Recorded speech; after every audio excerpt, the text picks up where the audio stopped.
देवताओं के नायक इंद्र, जिन्हें अपार शक्ति और साम्राज्य का स्वामी माना जाता था, एक दिन बड़ी भूल कर बैठते हैं। वह भूल इतनी बड़ी थी कि उन्हें सूअर के रूप में जन्म लेना पड़ा।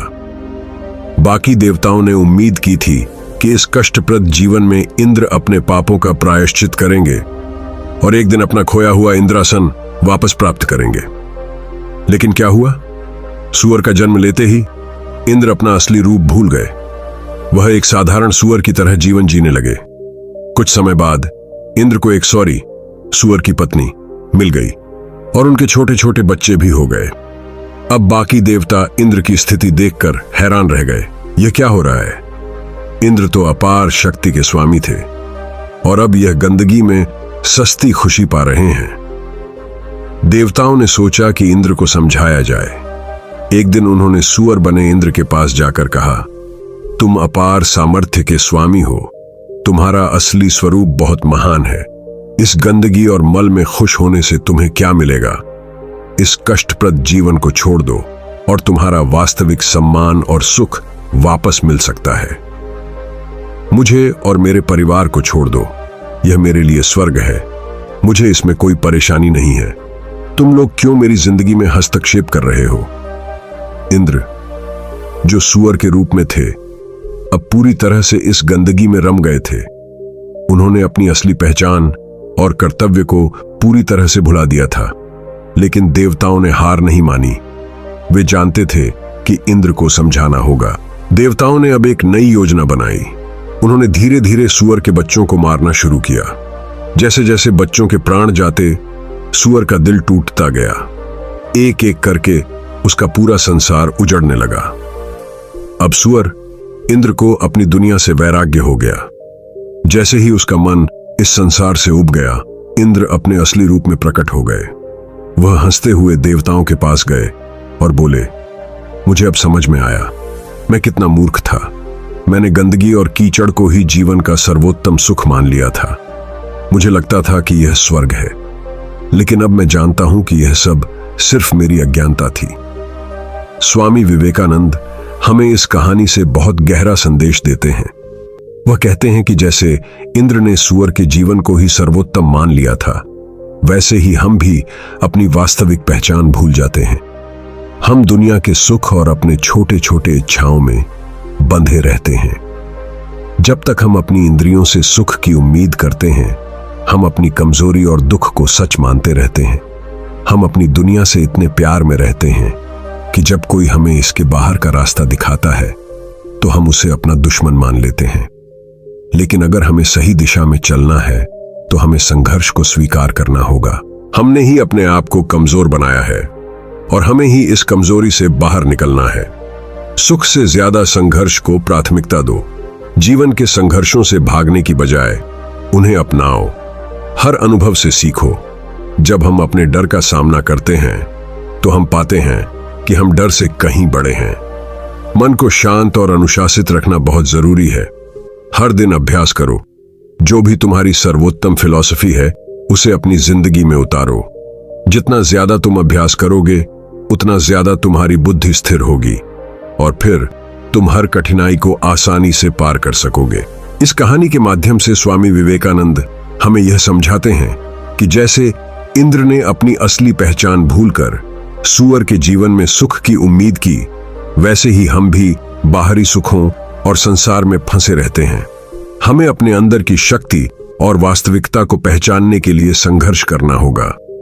जीवन के कठिन अनुभवों से हम सच्ची समझ और स्थिरता पा सकते हैं। इस कहानी में जो गहराई और संदेश छुपा है, वह हमें अपने जीवन में बहुत कुछ सिखा सकता है। इंद्र और सूअर की कहानी दरअसल हमारे जीवन की वास्तविकता को उजागर करती है। हम सभी अपने जीवन में किसी न किसी रूप में सूअर की तरह अज्ञानी और आत्म धोखे में जी रहे हैं। हम बाहरी सुखों और भौतिक चीजों को ही सबसे बड़ा सुख मान बैठते हैं, जबकि असली खुशी और शांति हमारे अंदर ही होती है।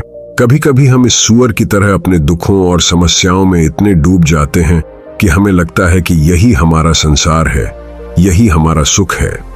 हम अपने मन को भी बार बार यह बताते हैं कि हमारा दुख ही हमारी पहचान है। हम दूसरों से कहते हैं, देखो हम सब साथ में दुखी हैं, तो यही जीवन है।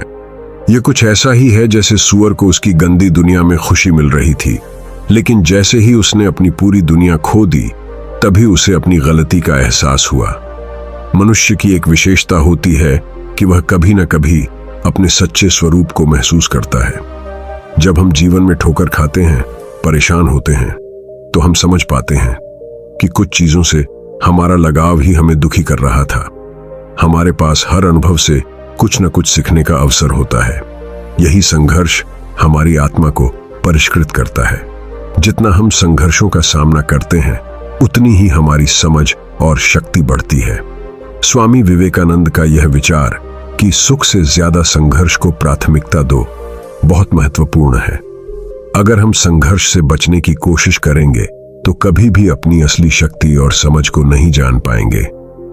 हर कठिनाई हमें कुछ सिखाती है और यही सीखने की प्रक्रिया ही जीवन को अर्थपूर्ण बनाती है। हम अपनी कमजोरी से कैसे बाहर निकल सकते हैं? जब हम खुद को कमजोर महसूस करते हैं तो यह केवल हमारे मानसिक रुख की बात होती है। अगर हम अपने डर, अपनी कमियों का सामना करेंगे तो हम पाएंगे कि ये केवल मन के भ्रम हैं। हर छोटा कदम, हर छोटी जीत हमें उस रास्ते पर आगे बढ़ाती है जो हमें हमारी आत्मा और सच्चाई से जोड़ता है। एक और महत्वपूर्ण बात जो स्वामी विवेकानंद कहते हैं वह यह है कि हमें अपने मन को अनुशासित करना चाहिए। यह कुछ ऐसा है जैसे किसी बगीचे को सही तरीके से सींचना। अगर हम रोज अपने मन को सकारात्मक दिशा में प्रशिक्षित करेंगे तो वह स्वचालित रूप से अच्छे विचारों की ओर बढ़ेगा और हमें अपने उद्देश्य के प्रति जागरूक करेगा। मन की शक्ति का सही उपयोग हमें हमारे लक्ष्यों तक पहुंचाने में मदद करता है। अगर हमें सुख और शांति चाहिए तो हमें अपनी मानसिक स्थिति को समझने की आवश्यकता है। जब हम बाहरी सुखों और भौतिक चीजों से अटैचमेंट कम करेंगे तो हम अपनी आत्मा की आवाज सुनने में सक्षम होंगे। जैसा इंद्र ने सूअर के रूप में अपनी असली पहचान खो दी थी, वैसे ही हम भी जीवन की झूठी उम्मीदों में फंसकर अपनी असली शक्ति भूल जाते हैं। लेकिन जब हम अपने भीतर की आवाज को पहचानते हैं और उसे सुनते हैं, तब हम अपने जीवन को सही दिशा में आगे बढ़ा सकते हैं। इस कहानी से हमें यह सीखने को मिलता है कि अगर हम अपने जीवन में ठहरकर अपने अंदर की शक्ति को समझकर संघर्षों का स्वागत करें तो हम भी इंद्र की तरह अपनी असली पहचान को पा सकते हैं और जीवन को एक उच्च और शांतिपूर्ण दिशा में ले जा सकते हैं। आध्यात्मिक जागरण का महत्व। यह कहानी हमें यह समझाती है कि जब हम अपनी असली पहचान भूल जाते हैं तो हम जीवन के भौतिक सुखों में खो जाते हैं। सूअर के जीवन में बंधना यह दर्शाता है कि जब हम केवल बाहरी संसार से सुख की तलाश करते हैं तो हम सच्चे सुख और शांति को खो देते हैं। स्वामी विवेकानंद ने कहा था, मनुष्य को अपनी आत्मा की गहराई को समझना चाहिए। यही आत्मा की गहराई हमारी असली शक्ति है और जब हम इसको समझने लगते हैं तो हमारी जीवन दिशा बदलने लगती है।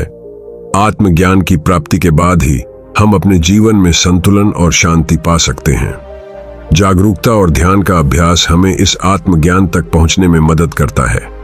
अगर हम खुद को और अपनी मानसिक स्थिति को समझें तो जीवन में आने वाली कठिनाइयों से हम आसानी से उबर सकते हैं। योग और ध्यान से मन शांत होता है और व्यक्ति अपने भीतर के सत्य को पहचानता है। स्वयं को कमजोर मानना एक भ्रम। जैसा कि स्वामी विवेकानंद ने कहा था, हमने ही खुद को कमजोर बनाया है। जब हम जीवन के कष्टों या संघर्षों से भागने की कोशिश करते हैं तो हम अपनी शक्ति को कमजोर कर देते हैं।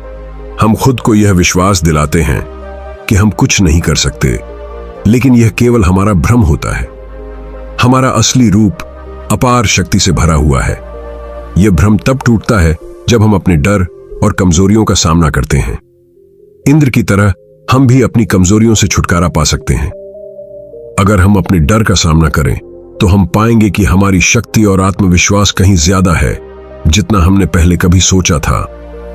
इसी तरह जैसे सूअर की दुनिया उजड़ गई और उसने वैराग्य प्राप्त किया, वैसे ही हमें भी अपने जीवन में परिवर्तन लाने के लिए कभी न कभी अपनी दुनिया छोड़नी पड़ती है।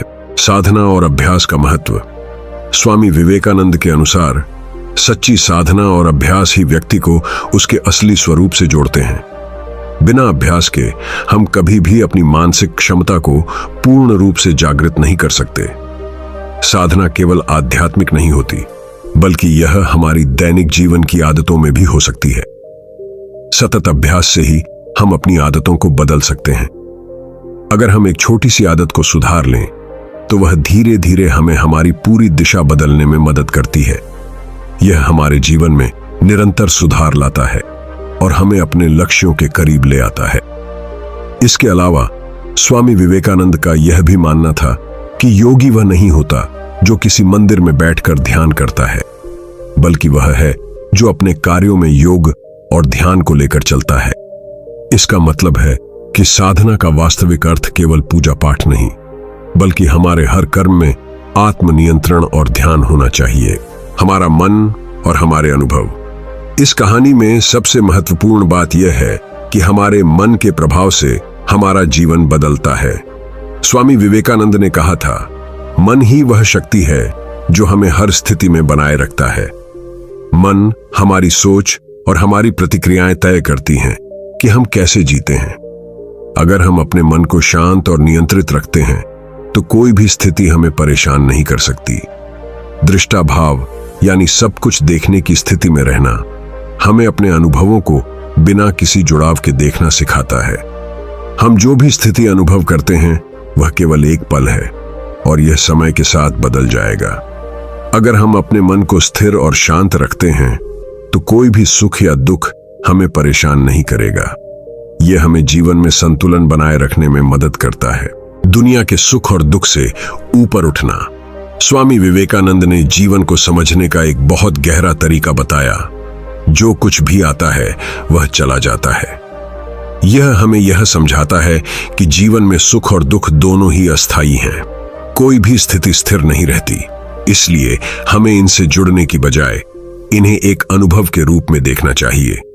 हर परिस्थिति एक शिक्षक होती है।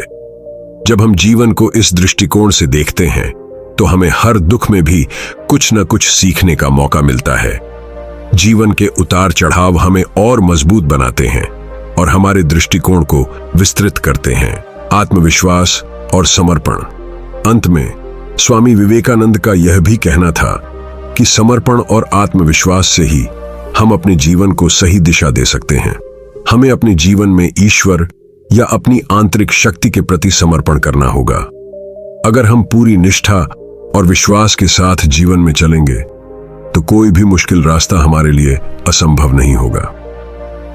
इंद्र और सूअर की कहानी सिर्फ एक काल्पनिक कथा नहीं, बल्कि एक गहरी जीवन दृष्टि है। यह हमें यह सिखाती है कि हम जब तक बाहरी सुखों से जुड़कर जीवन को जीते हैं, तब तक हम अपनी असली शक्ति और शांति को खो देते हैं। लेकिन जब हम अपनी अज्ञानता को पहचानते हुए अपने अंदर की वास्तविक शक्ति को जागृत करते हैं, तब जीवन का हर अनुभव हमें सिखाता है और हम सच में अपने लक्ष्यों को प्राप्त कर सकते हैं। इसलिए हमें अपनी आदतों, मन और विचारों पर ध्यान देना होगा और स्वयं को नियंत्रित करके जीवन को उच्चतर स्तर पर ले जाना होगा। अगर हम अपने भीतर की शक्ति और शांति को पहचान लें, तो हम किसी भी जीवन परिस्थिति में खुश, संतुष्ट और सफल रह सकते हैं।